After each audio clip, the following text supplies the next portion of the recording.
There's a classic children's book that I think sets us up well for understanding this gospel reading. And it's the book, If You Give a Mouse a Cookie. Have any of you, I'm judging by the laughs, that some of you have read this book. Maybe you've read it more than one time even. For any of you that are uninitiated into the wonderful good news of If You Give a Mouse a Cookie, let me give you a brief refresher. For those who have read the book, if you give a mouse a cookie, what does he then want? Glass of milk. And I won't do this for all of them. But, so right, they give the mouse a cookie. He wants a glass of milk. And what does he want after having a glass of milk? Well, he's got a little milk mustache on his upper lip. And so he needs a napkin and he needs a mirror. But then he notices his hair is all a mess, and so he needs a comb. And then after that, and here's where I sort of lose the thread, after that he needs a bunch of other stuff, like a warm bed to take a nap in. And he needs the boy to read him a story so he'll fall asleep. And then after reading the story, he wants to color a picture. And on and on and on it goes until we get right back to the beginning where he wants a cookie all over again. And I think we are sometimes like this mouse. I think the crowd is sometimes like that mouse.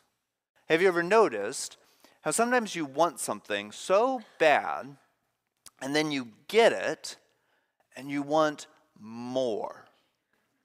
Yeah, like you have a wonderful, delicious meal, and then you do want that little chocolate cake or that little bit of ice cream just to top it off. And so you have that and you realize, oh, but I would also love to have a decaf coffee on top of this. And then you have your decaf coffee and then you're like, oh, what would make this even better if I was in my favorite pajamas of all time. And you get in your favorite pajamas and then you want your bed and on it goes.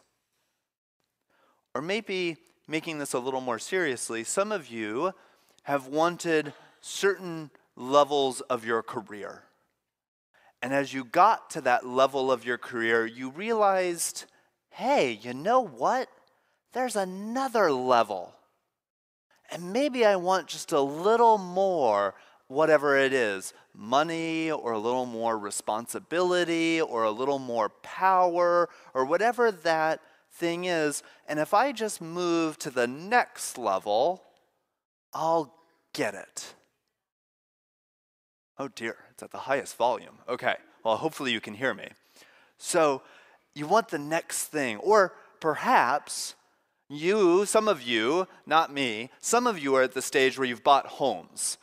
And if you notice how when you buy a house, it's lovely, you're so excited at first, I imagine, and you're so excited and happy about that, but then you could have that slightly bigger yard, or that extra bedroom that would let you just do X, right? Or maybe it's not another house, but it's, oh, now we have the house, so we want the car, or we want the boat, or the whatever. Do you know what I'm talking about? How sometimes we have these desires, and we get them met, and there's something about that that doesn't just satisfy us, and we're like, I've arrived, I am enough, this is good, but instead I want just a little bit more.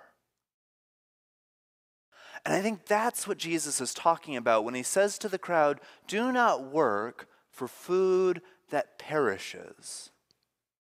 All that work we do for the stuff, for the cookie and the meal, or the house and the car and the whatever, it all passes away. And that chasing of desire from desire to desire doesn't seem to ever quite satisfy completely enough, but instead just leaves us exhausted. And so Jesus invites us to not work for that bread that doesn't last, the bread that perishes, but instead work for the bread that lasts eternally. Now you may be appropriately asking, like the crowd, what is that bread? And they have their own version of the question because of how Jesus has phrased it. They ask this question that we read in the gospel of what work must we do? In other words, what is the work? How do we go and strive for the bread that lasts forever, Jesus? And Jesus has this line. He says, the work of God is to believe in him who he sent. And here is the beginning of this mixing. That word believe is the same Greek word that gets translated as faith. And so here we start having, right here on the pages of John, the merging, the mixing of these two ideas, faith and belief. And they've gotten so mixed, so meshed together in Western American Christendom that I think often, and I've been in many churches, where we've collapsed the two and we think that faith is to believe the correct things. That faith is an intellectual activity. It is the intellectual assent to Jesus is Lord, Jesus died for my sins, Jesus is the Messiah, whatever your version is out there. And there's nothing wrong with these beliefs, and in fact, some of them may be quite essential to the work of faith, but they are not the totality of what faith is. Faith as a spiritual concept, as a spiritual virtue, is much deeper and richer than having the correct beliefs in your brain.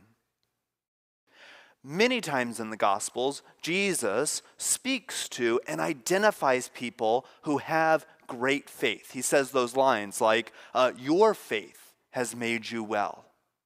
And some of the time when he says those kinds of things, he's not talking to Israelites. He's not talking to Jewish people who believed the correct things about God and Yahweh and the Torah. One time, he talks to a Roman centurion. A Roman centurion, the symbol of Roman imperial power. Someone who ascribed to a very different cosmological view of how the universe worked than the Israelites who believed in one God, centered in Jerusalem in a temple, right? And he says to this Roman centurion who has asked Jesus to heal one of his servants, and then Jesus is like, okay, sure. And then the centurion's like, no, you don't understand. You don't even need to go anywhere, Jesus. I understand how authority works. Just give the command and it will be so. And Jesus, I just imagine Jesus' jaw drop. And Jesus says, I have not found greater faith in all of Israel than in this one man, who again is a Roman centurion. Or the time when he's up north and the Canaanite woman, the Canaanites are these people who lived in the land of Israel before it was Israel. And then the Hebrews came in and they pushed them out of the land. And they took the land from them and they oppressed them. And then now the Canaanites are spread out and they're diffuse. And so this Canaanite woman, who normally would not be welcome at all in Jerusalem in the temple, would not seek out a Jewish rabbi teacher, but has such faith in Jesus that she comes to him anyways, despite what his cultural background is, and asks him to heal her daughter. And do you know what Jesus says? He says, why would I give the food for the children and give it to the dogs? To which this woman responds in great spunkiness, one of my favorite characters in the Bible, great spunkiness, well, even the dogs get the crumbs from the table. And Jesus responds, woman, your faith has made your child well.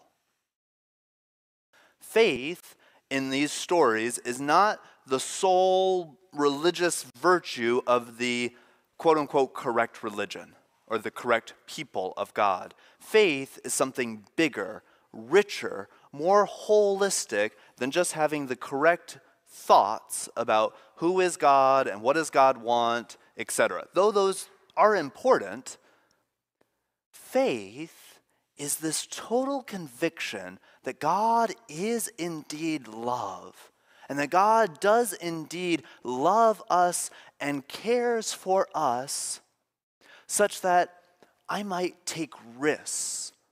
I might do things that are completely not supported, not culturally appropriate, but are guided by love. Because I've become so convinced that love and God's goodness will catch me. That it is to be so convinced that God is there with you in your life, that even when things are not quite going your way, even when you don't get the cookie, you know that God is there accompanying you, with you in the experience, that God has not abandoned you, and that your thwarted desire is not some sort of problem from God, but is rather yet another opportunity to practice love. Indeed, faith is the conviction that love is so important and it matters so much that I'll do it anyways. Because it does matter, and it is the most important thing. You see, faith is the conviction, the embodied belief, the embodied trust, the abiding conviction. That's what I wrote down. Anyways, the abiding conviction that God is at work in the midst of all things, working for the complete liberation and freedom of all human beings, that you yourself in every moment want to join in on that activity of liberation and setting free and bringing back into unity all that is. You see, faith is not just a bunch of things I mentally agree with. Faith includes some of that, but is much richer and deeper. It is a trust, it is a conviction, it is a living out of this love. And so, going back to the beginning of the sermon, if you gave a mouse faith, he still might want the cookie and the milk and the napkin and the book. And at some point, he would ask himself, what does the boy need? Faith would be if the mouse, after getting all these things, eventually asks himself, but what are all the other mice who don't have cookies and beds and nice boys who are naive and will give me everything I want? What do those mice need?